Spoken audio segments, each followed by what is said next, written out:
BJP हेबो पुणी थरे चित्ता पदवी को फेरिबे नवीन कहिले डबल इंजिन सरकार केउ का 7 मास बीतीबा परे भी कौन विकास करुछि बीजेपी 24 वर्षर शासन परे बीजेडी एबे धराशायी हो गोटे परे गोटे टाणुआ नेता दल छाड़ी जाउथिबा बेले किंतु नवीन को दंभ भांगी नाही।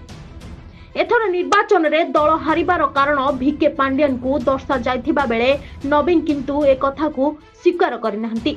बरम नवीन कहिसंती बीजेपी मिथ्या प्रचार एवं मिछ नैरेटिव जरिया रे ओडिशावासी को भोट हातेछि। अन्यपटे किछि दिन तले बीजेपी सांसद तथा केंद्र मंत्री केदार सिंह नवीन को भारत रत्न मिलु बोली दाबी करी बेस चर्चा को आसी किंतु एहार उत्तर रखी नवीन कहिथिले भारत रत्न मते मिलु बोली से काहेकि कहिले मु एहार उत्तर जानि नाही।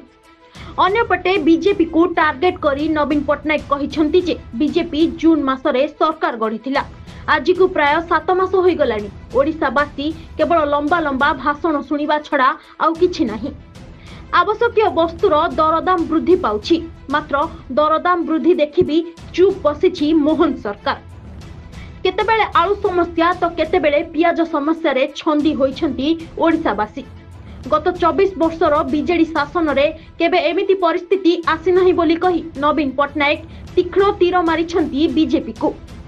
सेपटे बीजेपी उपाध्यक्ष गोलोक महापात्र तांको सोशल मीडिया रे पोस्ट करी कहिछंती मोहन सरकार को मात्र 6 मास होईछि जहा बीजेडी करि पारि नथिला ताहा बीजेपी रो डबल इंजिन सरकार करि देखाइछि किंतु एही कथा रे नवीन पटनायक सहमति नुहंती।